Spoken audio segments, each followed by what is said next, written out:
Hello, this is Sumanto Day and welcome to SD Lessons. Today my subject is literature and the topic is beautiful Mandakini. So let's start.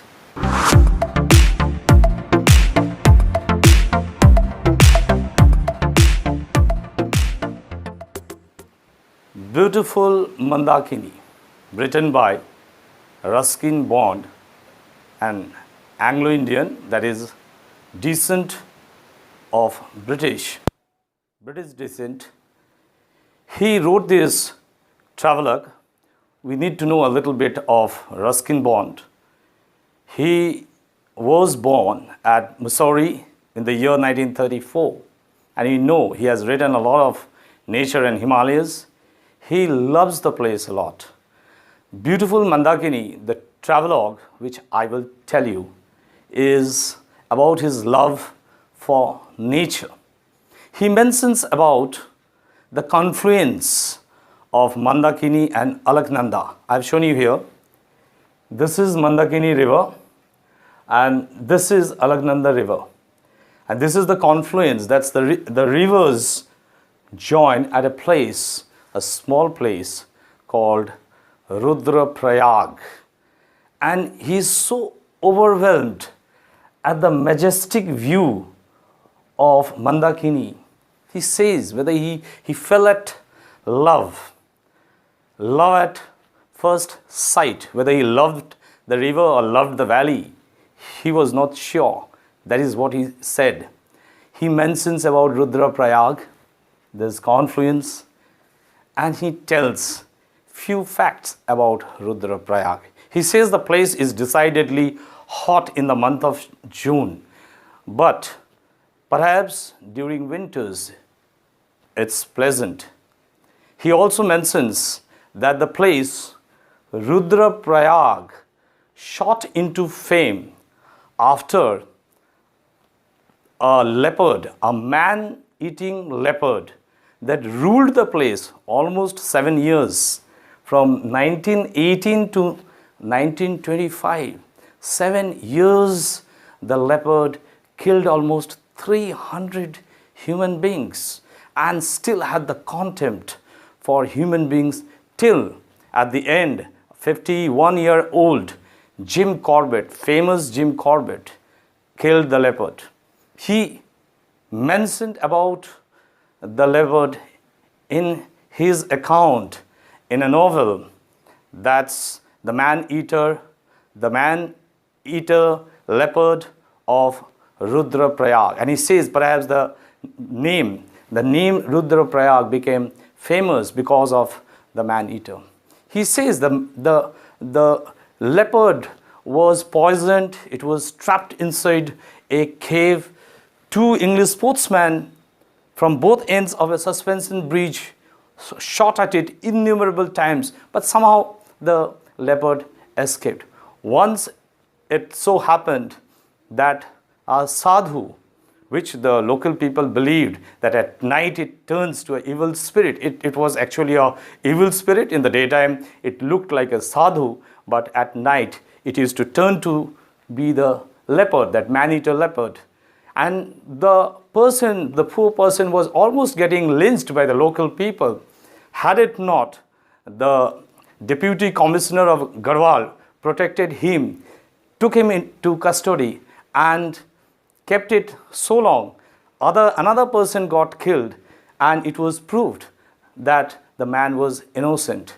It is mentioned that the deputy commissioner, Philip Mason, later on in his life, he became a novelist in the pen name of Philip Woodruff. He wrote another beautiful novel that's all about the wild, sweet witch. The sweet witch, actually he made the main character, which he got the idea from the sadhu, which was considered to be the evil spirit, the witch.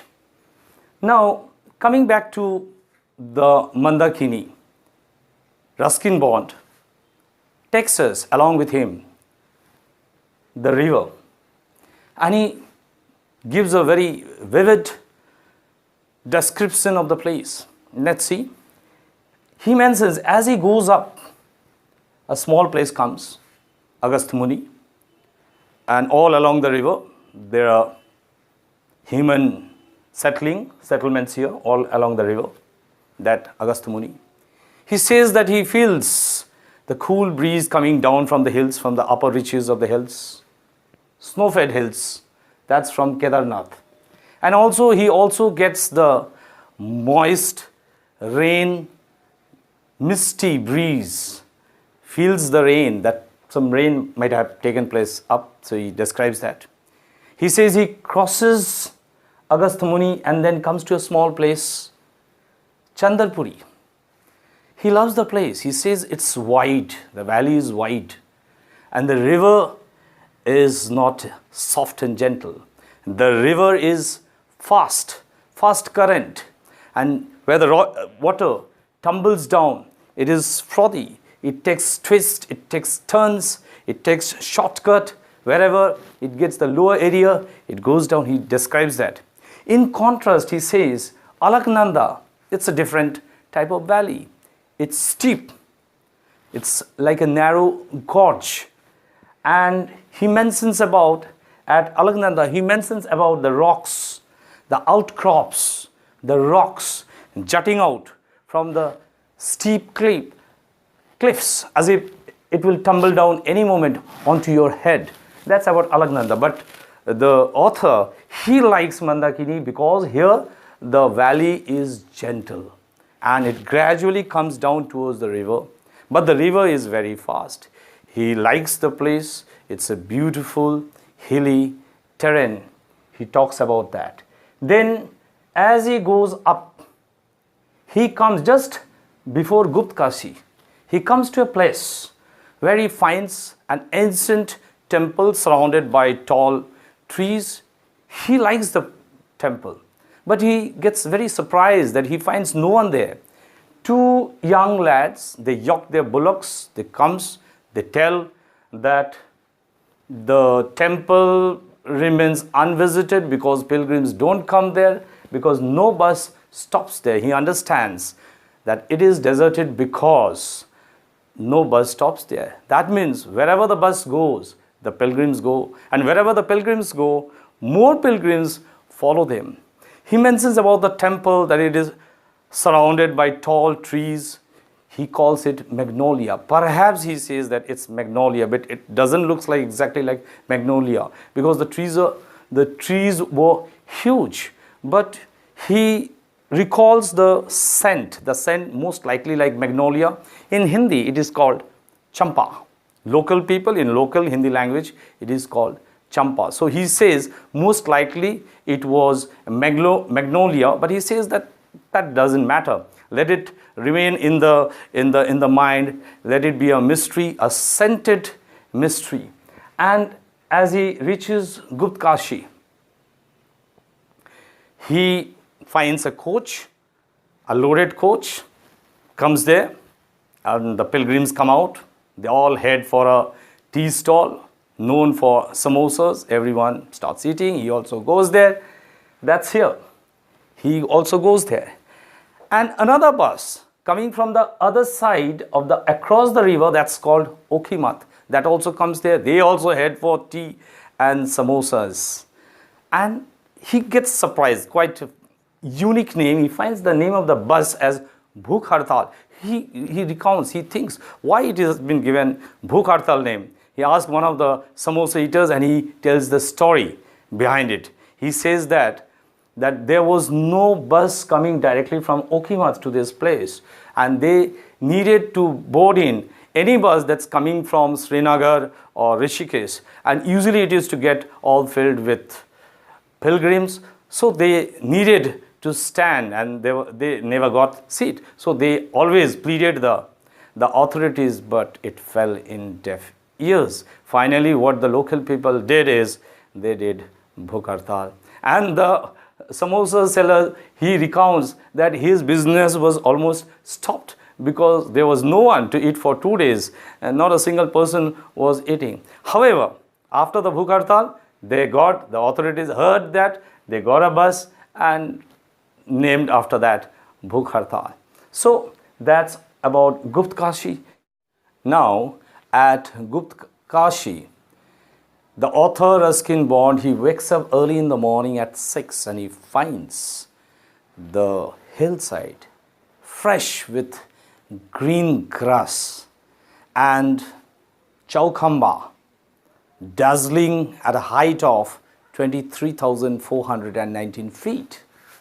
Somewhere here, Chaukhamba, a white snow-capped peak somewhere here. So you can see Chaukhamba from Gupta Kashi. Beautiful place, and the author really enjoyed that. He mentions that Gupta Kashi got its name from an ancient temple. I have marked it here, an ancient temple which worships Shiva as Viswanath, like Benares. Benares, you have the confluence of two rivers. Here, two small understreams resembling Yamuna and Bhagirathi. And through the small town, you will find a cobbled path that meandered all its way. There are other paths also cobbled. Another thing which struck the author's mind are the double stone buildings. He says that it's not like the other hill stations which you get the barrack type of buildings. Not the barrack type of buildings. These are stone double-storied buildings with slanting slate roofs. Very nice. That goes along very well with the cobbled path. So that's here. He says Gupta Kashi gets sunshine in the morning, but Okhimath gets a little later, around 9 a.m. and in winter they require to wait further longer because it is situated in such a place that it falls in the shadow area. But however, Okhimath has its importance because the main priest of Kedarnath, he comes down to Okhimath and stays there during winter when it snows here. So that goes with the tradition. And here another thing is, from Gupta Kashi, as you require to go to Kedarnath, you have to walk for 24 hours. One day walk or on horseback. And finally, you reach Kedarnath. That's around 11,657 feet, all surrounded by peaks, snow peaks, a beautiful place where Ruskin Bond finally leaves the Mandakini and he goes towards another range. However, he regrets and he wants to come back to Mandakini because it touched his mind and heart. If you want to enjoy this story, you definitely have to visit this place once in your lifetime. I will take a leave from here, but before that, again to remind you, subscribe, comment, like, and thank you and goodbye.